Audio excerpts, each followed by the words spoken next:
نجومی کا علم ستاروں اور اندازوں پر ہوتا ہے جس میں غلطی ممکن ہے، مگر معجزہ خطا سے پاک اور بغیر کسی اسباب کے ہوتا ہے۔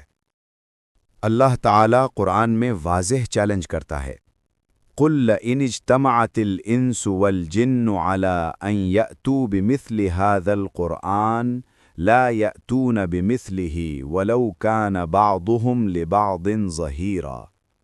اگر دنیا کے تمام انسان اور جن مل کر بھی ایسا قرآن لانا چاہیں تو کبھی نہیں لا سکیں گے۔ یہ قرآن کی حقانیت کی سب سے بڑی گواہی ہے۔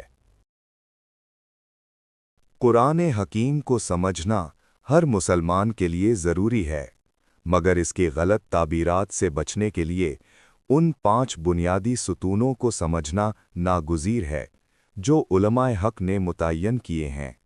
پہلا اصول ہے تفسیر القرآن بالقرآن، یعنی قرآن کی تشریح وہی صحیح ہوگی جس کی تائید قرآن کے دوسرے مقامات سے ہو۔ اللہ تعالیٰ سورہ ہود میں فرماتا ہے، کتاب احکمت آیاتہ ثم فصلت من لدن حکیم خبیر۔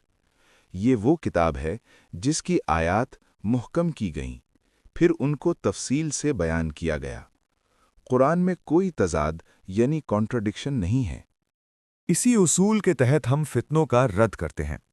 کچھ لوگ سورہ بقرہ کی آیت 62 سے وحدت ادیان ثابت کرنے کی کوشش کرتے ہیں کہ رسول کو مانے بغیر بھی نجات ممکن ہے، مگر سورہ نساء کی آیت 150-152 میں ان الذین یکفرون باللہ ورسولہ ویریدون ان یفرقوا بین اللہ ورسولہ واضح کرتی ہے کہ اللہ اور رسول میں تفریق کرنے والے پکے کافر ہیں۔ دوسرا اصول سنت نبوی صلی اللہ علیہ وسلم ہے۔ اللہ کے رسول ہی معلم قرآن ہیں۔ سورہ نحل میں ارشاد ہے، وَأَنزَلْنَا إِلَيْكَ الذِّكْرَ لِتُبَيِّنَ لِلنَّاسِ مَا نُزِّلَ إِلَيْهِمْ۔ ہم نے آپ کی طرف ذکر اتارا تاکہ آپ لوگوں کے لیے واضح کر دیں۔ رسول کے بغیر قرآن کا منشا سمجھنا ناممکن ہے۔ جیسے غلام احمد پرویز نے اقیم الصلاح کا مطلب نظام ربوبیت لیا، مگر حضور صلی اللہ علیہ وسلم کے فرمان صلو کما رأیتمونی اصلی نے عمل کر کے دکھا دیا کہ نماز کیسے پڑھنی ہے۔ اسی طرح خاتم النبیین کا مطلب بھی آپ صلی اللہ علیہ وسلم نے فرمایا، انا خاتم النبیین لا نبی بعدی، میں آخری نبی ہوں، میرے بعد کوئی نبی نہیں۔ تیسرا اصول فہم صحابہ ہے۔ وہ جماعت جس نے قرآن اترتے دیکھا وہ معیار حق ہے۔ قرآن انہیں السابقون الاولون اور اولئک هم الراشدون کہتا ہے۔ صحابہ معصوم نہیں مگر محفوظ ہیں۔ ان پر تنقید کرنا قرآن کے اس بنیادی اصول کے خلاف ہے۔ حضرت عائشہ رضی اللہ عنہا نے صفا اور مروہ کی سعی کی تشریح سے واضح کیا کہ یہ واجب ہے۔ حضرت ابو ایوب انصاری رضی اللہ عنہ نے واضح کیا کہ اپنے ہاتھوں ہلاکت میں ڈالنے کا مطلب جہاد چھوڑ دینا ہے، نہ کہ میدان جنگ میں جانا۔ مراد الہی کا ادراک صحابہ سے بہتر کسی کو نہیں ہو سکتا۔ چوتھا اصول اجماع امت ہے۔